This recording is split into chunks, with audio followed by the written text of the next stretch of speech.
Hello everyone, I am Madison, a student at Baxter Springs High School, and today I'm going to inform you about the shocking life of a serial killer.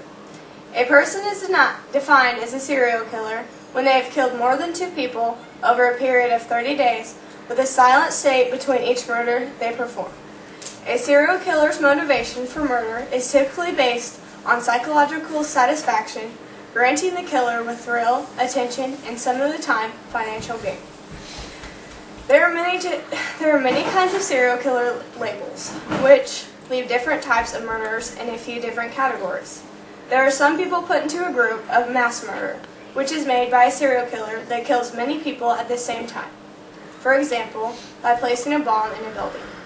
An actual serial killer is when a killer, generally mentally sick, kills 2 or more persons using the same pattern and a certain way of killing. As I said, there are many different types of killers, and unfortunately, there are many murderers living in the world today. Sadly, I found up to 45 serial killers still living just in the United States alone. But one killer in particular grabbed my attention. His name, Dennis Rader. I actually chose him because my father was roomed with his brother while he was deployed in the Army. His brother was sent home because they had found out that Dennis Rader was the proposed murderer of Wichita, Kansas.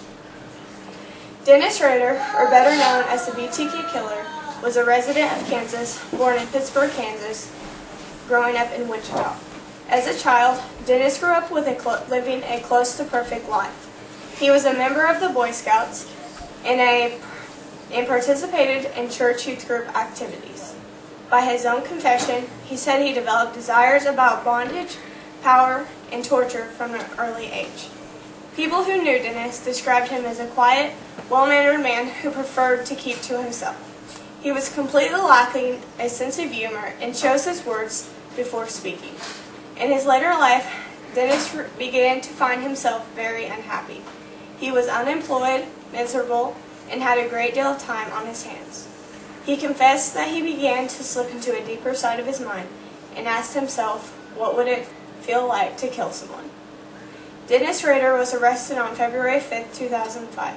He had recently been working at ADT Security Services, which is a company that sold and installed alarm systems. The FBI believes that working for this company helped him defeat security systems, allowing him to break and enter into victims' homes.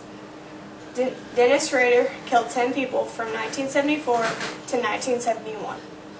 Anna Williams, 63, notably escaped death by returning home much later than Rader had expected her to. In 2004, the investigation of BTK had gone cold. Out of nowhere, Dennis sent a message to the police of Wichita, claiming he was responsible for a killing that was blamed on someone else. BTK wanted only one thing. He wanted all of the attention. He wanted to be the one on the front of every newspaper and the highlight of every news channel. Dennis Rader was under arrest near his home and accused of the murders of 10 different people. He pleaded guilty on June 27, 2005, giving an explicit amount of his crimes in court. BTK was given 10 consecutive life sentences, 1 for each victim.